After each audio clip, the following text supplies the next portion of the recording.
আসসালামু আলাইকুম দর্শক বন্ধুরা, আশা করি আপনারা সবাই ভালো আছেন।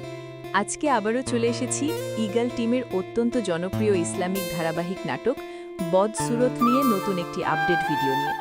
দর্শক বন্ধুরা, যারা নিয়মিত এই নাটকটি দেখছেন তারা নিশ্চয়ই জানেন যে সাম্প্রতিক পর্বটি ছিল খুবই আবেগঘন এবং ঘটনাবহুল। বিশেষ করে মায়ার জীবনের কষ্টগুলো যেভাবে দেখানো হয়েছে তা সত্যিই দর্শকদের হৃদয়ে ছুঁয়ে গেছে। একদিকে প্রিয়জন হারানোর বেদনা, অন্যদিকে নতুন সংসারে গিয়ে অবহেলা আর অপমান, সব মিলিয়ে মায়ার জীবন যেন এক কঠিন পরীক্ষার মধ্য দিয়ে যাচ্ছে। এই কারণেই অনেক দর্শক এখন একটি প্রশ্নই করছেন, বদসুরত ২৫ নম্বর পর্ব কবে আসবে?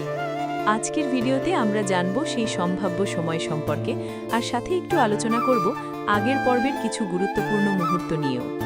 দর্শক বন্ধুরা, গল্পের শুরুতেই আমরা দেখেছি মায়ার সবচেয়ে বড় ভরসা ছিল তার মামা, কিন্তু ভাগ্যের নির্মম পরিহাসে সেই মানুষটিকেও হারাতে হয় তাকে।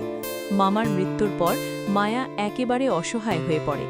এরপর এলাকার এক হুজুরের পরামর্শে মায়ার বিয়ে হয় বদরুল নামের একজন সৎ এবং পরিশ্রমী যুবকের সাথে। তখন অনেক দর্শকই ভেবেছিলেন হয়তো এখান থেকেই মায়ার জীবনে সুখের শুরু হবে, কিন্তু বাস্তবে দেখা গেল ভিন্ন চিত্র। বদরুল ভালো মানুষ হলেও তার পরিবারের সবাই যে তেমন হবে এমনটা তো নয়। বিশেষ করে বড় ভাবির চরিত্রটি ইতিমধ্যেই দর্শকদের কাছে বেশ নেতিবাচক হিসেবে পরিচিত হয়ে গেছে। মায়া বাড়িতে আসার পর থেকেই ভাবি তাকে নানাভাবে কষ্ট দিতে শুরু করে। কখনো তাকে বাড়ির সব কাজ করানো হয়, কখনো তাকে অপমান করা হয়। এমনকি এমন ঘটনাও দেখা গেছে যেখানে মায়ার নিজের গয়নাগুলো পর্যন্ত নিজের কাছে রেখে দেওয়ার চেষ্টা করেছে বড় ভাবি। তবে এই পরিবারের সবাই যে খারাপ তা কিন্তু নয়। পরিবারের ছোট সদস্যরা যেমন রোমান এবং রাজিয়া মায়ার প্রতি সহানুভূতি দেখায়। তারা বোঝে মায়া কতটা কষ্টের মধ্যে দিয়ে যাচ্ছে। অন্যদিকে বদরুলও চেষ্টা করে মায়াকে সাহস দেওয়ার। সে চায় তার স্ত্রী ধৈর্য ধরে সব পরিস্থিতি মোকাবেলা করুক। নাটকের একটি খুব আবেগঘন দৃশ্য ছিল যখন মায়াকে একা জায়নামাজে বসে আল্লাহর কাছে দোয়া করতে দেখা যায়।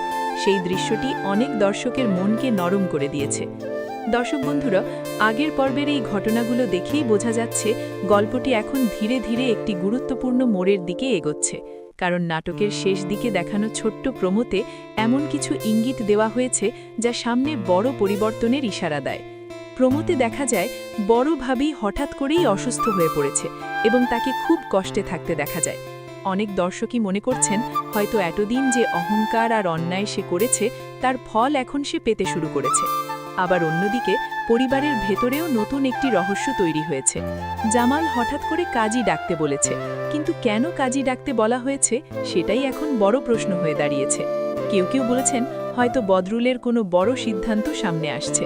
আবার কেউ মনে করছেন পরিবারের ভেতরে এমন কোনো সত্য প্রকাশ পেতে পারে যা সবাইকে অবাক করে দেবে। এই সব রহস্যের উত্তর পাওয়া যাবে আগামী পর্বে। এখন আসি সেই প্রশ্নে যার জন্য আপনারা সবাই অপেক্ষা করছেন, বদসুরত ২৫ কবে আসবে? দর্শক বন্ধুরা, বিভিন্ন আপডেট অনুযায়ী ধারণা করা হচ্ছে যে বদসুরত ২৫ নম্বর পর্বটি সম্ভবত আগামী ১৭ই মার্চ দুপুর ৩:৩০ মিনিটে প্রকাশ হতে পারে। আপনারা সেই সময়ে ইগল ইসলামিক নাটক ইউটিউব চ্যানেল অথবা তাদের অফিসিয়াল অ্যাপ ইগল ওয়াচে গিয়ে এই পর্বটি দেখতে পারবেন। তাই যারা এই নাটকের নিয়মিত দর্শক তারা অবশ্যই সেই সময়টির দিকে নজর রাখবেন, কারণ অনেকেই মনে করছেন এই পর্বেই গল্পে আসতে পারে বড় একটি টার্নিং পয়েন্ট। বন্ধুরা, এখন আপনাদের কাছে একটি প্রশ্ন, আপনাদের কি মনে হয় বড় ভাবির কি সত্যিই পতন শুরু হতে যাচ্ছে, আর মায়ার জীবনে কি এবার সুখের নতুন অধ্যায় শুরু হবে?